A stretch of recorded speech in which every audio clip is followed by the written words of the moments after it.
สบายดีมื้อนี้จะพาน้องๆนักเรียนมาเกี่ยวกับอันดับเนาะเกี่ยวกับการคิดไล่เลยว่าอันดับบทเรียนตัวนี้มันจะส้มเกี่ยวกับชั้นม.ปลายเนาะผู้ที่เกี่ยมซ่อมนักเรียนเก่งบ่หรือว่าผู้ที่กำลังจะเกี่ยมไปเป็นนักเรียนเก่งเนาะมาเบิ่งบทเลขเลยกำหนดให้ Sn เท่ากับผลบวกเมื่อ k เท่ากับ1จนถึง n ของ k ส่วนให้ k บวก1 factorial จงคิดไล่5ค่าของ1ลบให้ s 2018ส่วนให้1ลบให้ s 2019จะเท่ากับเท่าใดเนาะแล้วเรามาทำอีกนี่เรามาแก้ตัวนี้ก่อนเรามาพันเปลี่ยนตัวนี้ก่อนเนาะแล้วเรามาสังเกตบทเลขก่อนจากเนาะสมมุติว่า Sn ถ้าเราแทน Sn เท่า k เท่า1เท่า2เท่า3ไปเนาะถ้าเราแทนเท่า1เท่า2ไปถ้าเราแทน k เท่า1ตัวนี้ก็จะเท่ากับ1เนาะส่วนให้1บวก1ทั้งหมด factorial บวก1 k เท่า2เนาะจะกลายเป็น2บวก1 factorial บวก k เท่า3จะกลายเป็น3บวก1 factorial เนาะบวกต่อไปจนฮอด n ส่วนให้ n บวก1 factorial เนาะแต่ว่าเราบ่สามารถหาค่าได้ตัวนี้ฉะนั้นเราจำเป็นต้องได้หาเทคนิควิธีอื่นมาเพื่อพันเปลี่ยนตัวนี้ให้มันถ้าว่าเราคิดได้แบบนี้ไปเนาะมันจะซับซ้อนให้เราจะคิดได้ยากเนาะฉะนั้นเราต้องหาวิธีมาพันเปลี่ยนตัวนี้ก่อนแล้วเราจึงแทนแต่ละพจน์ตัวนี้ใส่เนาะฉะนั้นมาเบิ่งบทแก้นำกันเลยเนาะบทแก้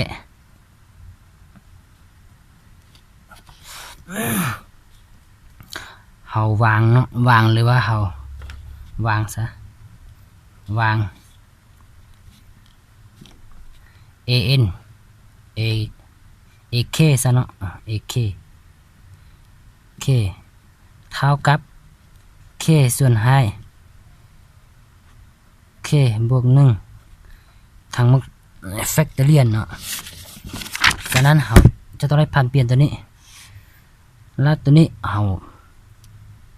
พร้อมบวก1และลบ1ออกเนาะใส่พูดนี้ใส่จำนวนพูดนี้แล้วเราบวก1แล้วก็ลบ1ออกเนาะลบ1ออกส่วนให้ k บวก1ทั้งหมด factorial ตัวนี้จะเป็น k บวก1ลบให้1เนาะแล้วเรามาเบิ่งตัวนี้ก็คือ a ลบ b a ลบ b ซะเนาะทั้งหมดในส่วนให้ q x เนาะแล้วเราแยกตัวนี้ออกได้ก็คือ a ส่วนให้ qx ลบให้ b ส่วนให้ qx นะเพราะว่าพูดมันคือกันฉะนั้นตัวนี้ก็สามารถแยกได้คือกันฉะนั้น ak ของเราเท่ากับเราแยก k บวก1ออกจะได้ k บวก1ส่วนให้ k บวก1ทั้งหมดนี้ factorial เนาะลบให้1ส่วน k บวก1 factorial แล้วมาหานี้เรามาสังเกตอยู่บนนี้ก็คือ n เนาะ n factorial n factorial นี้มันจะเท่ากับ n คูณให้ n ลบ1 factorial แล้วมาหานี้ของเบิ่งนี้ k ตัวนี้ k บวก1เท่ากับตัวนี้เป็น k บวก1สำหรับ k บวก1 factorial นี้เรานำใส่สูตรตัวนี้ n factorial ก็จะเท่ากับ n คูณ n ลบ1 factorial เนาะฉะนั้น k บวก1 factorial นี้ก็จะเท่ากับ k บวก1 นี่คูณให้ k factorial คือกันเพราะว่าเฮาลบ1ซะนี้นี่สูตรตัวนี้มันเนาะ n ลบ1ตัวนี้มันบวก1เฮาลบ1ออกมันจะเท่ากับ k ฉะนั้นเราจะเขียนได้อันนี้เป็น k บวก1 factorial แล้วมาเบิ่งตัวนี้ก็เป็น k บวก1ตัวนี้ก็เป็น k บวก1มันหารกันเท่ากับ1เนาะฉะนั้น ak ของเรามันเท่ากับ1ส่วนให้ k factorial ลบให้1ส่วน k บวก1 factorial เนาะฉะนั้น ak ของเราเท่ากับ1ส่วน k factorial ลบให้1ส่วน k บวก1 factorial ฉะนั้นเราเอาตัวนี้มาแทนเซอร์บอนที่เราเขียนมานี้ฉะนั้น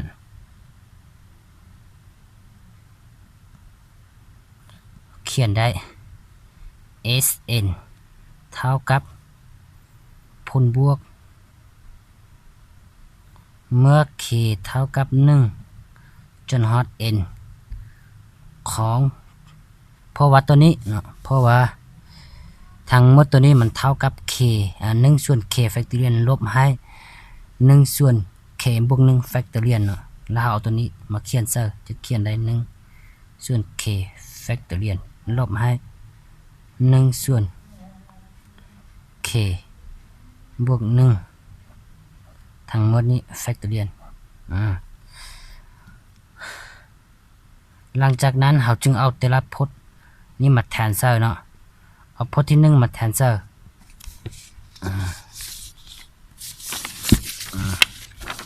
มาฮอดนี้เนาะแล้วเราจึงเอาแต่ละพจน์มาเอาผลบวกตัวนี้มาแทนเอาแต่ละพจน์นี้มาแทนเซอร์ถอนได้ sn เท่ากับเมื่อเราเอา1แทนเซอร์บนนี้จะเขียนได้1ส่วน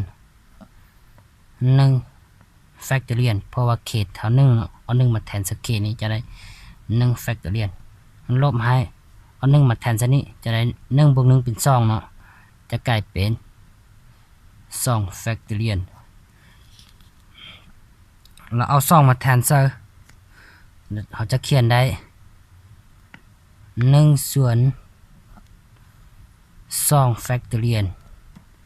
บวกลบเนาะส่วนให้เอา2มาแทนซะนี้จะได้2บวก1เป็น3นะเป็น3 factorial แล้วเราเอาแต่ละพจน์นี้จนฮอต n มาแทนเซอร์มันก็จะเท่ากับละลายพจน์ไปเนาะบวกให้เมื่อเราแทนด้วยพจน์สุดท้ายก็คือ n เนาะเขียนได้ k นี้เท่ากับ n เราเขียนได้ n factorial ลบให้1ส่วน n บวก1 factorial นะดังนั้นเราสังเกตเห็นว่าเมื่อเราปลดวงเล็บนี้ออกหมดแล้วเนาะเมื่อเราปลดวงเล็บออกมันจะเท่ากับ1ส่วน1 factorial ลบให้1ส่วน2 factorial บวก1ส่วน2 factorial ลบ1ส่วน3 factorial บวกต่อไปบวกให้1ส่วน n factorial ลบให้1ส่วน n บวก1 factorial เนาะเมื่อเราปลดวงเล็บออกมาแล้วเราสังเกตเห็นว่าตัวนี้มันบวกลบ1ส่วน2 factorial ตัวนี้มันบวก1ส่วนลบบวก1ส่วน2 factorial เนาะตัวนี้ก็หารคัดลบกันเท่ากับ0เนาะแล้วพจน์ต่อไปนี่ก็แม่น1ส่วน3คือกันฉะนั้นตัวนี้ก็คัดกับพจน์ตัวนี้ไปแล้วเรามาเบิ่งว่าสังเกตเห็นว่าพจน์ทำอิฐนี่มาคัดกับพจน์ตัวไปเนาะฉะนั้นยังเหลือแต่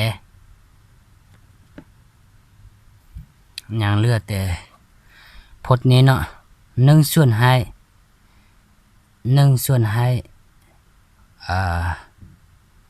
n บวก1 factorial ฉะนั้น sn ของเราเท่ากับ1ส่วน1 factorial ก็เท่ากับ1ก็ จะได้1เนาะลบให้1ส่วน n บวก1 factorial แล้วมาฮอดนี้แล้วผลสุดท้ายของเฮาแม่นผลบวก Sn ของเฮามันเท่ากับ1ลบให้1ส่วนให้ n บวก1 factorial และตัวที่เฮาเพิ่นต้องการให้เฮาซอก5แม่น1ลบให้ s 2018ส่วนให้1ลบ s 2019ฉะนั้น Sn ของเฮามันเท่ากับ1ลบ1ส่วนให้ n บวก1ทั้งหมด factorial แล้วเฮานำตัวถึงนี้มาคิดไล่ก่อนเนาะจากตัว1ลบ s 2018ตัวนี้แม่น n ตัวนี้ก็แม่น n 2018กดแทนด้วย2018ซะนี้เนาะจะเขียนได้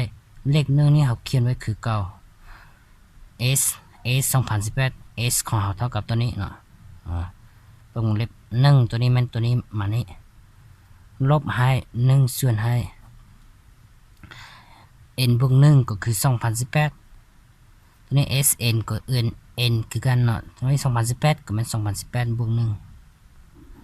2018บวก1ก็กลายเป็น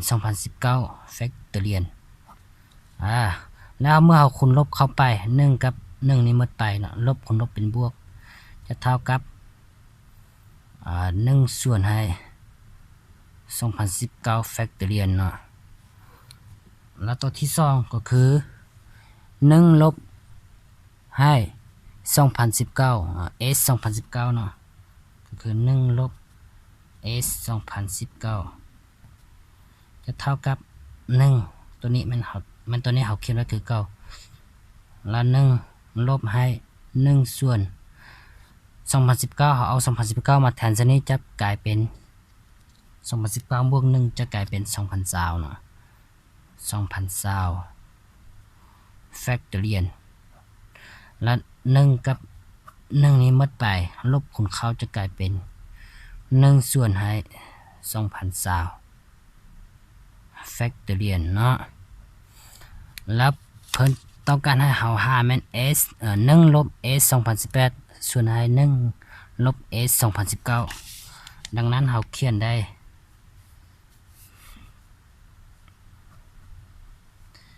1ลบ s 2018ส่วนให้1ลบ s 2019เท่ากับ s 1ลบ s 2018เท่ากับ1ส่วนให้2019 factorial 1ส่วนให้2019 factorial ส่วนให้1ส่วนให้2020 factorial มาอันนี้เราเอานอกคนนอกในคนในจะได้2020 factorial คูณให้1ก็จะกลายเป็น2020 factorial ส่วนให้2019 factorial และ2020นี้จะเท่ากับ2020มาคูณให้2019 factorial ส่วนให้2019 factorial มาใน2019 factorial กับ2019 factorial หารกันเท่ากับ1มาคูณให้20ก็เท่ากับ2020เนาะ1มาคูณให้2020ก็เท่ากับ2020ดังนั้นเราจึงสรุปได้ว่า1ลบ s 2018ส่วนให้1ลบ s 2019จะเท่ากับ2020นะบทเลขของเรามาเท่านี้มันก็มัดเพียงตัวนี้เนาะนี่คือคำตอบของมันเท่ากับ2020ถ้าว่าน้องใดที่มักวิธีของข้าพเจ้าก็ขอกดติดตามอย่าลืมกดติดตามและกดไลค์กดแชร์ข้าพเจ้าเพื่อเป็นกำลังใจข้าพเจ้าเลยเนาะขอบใจ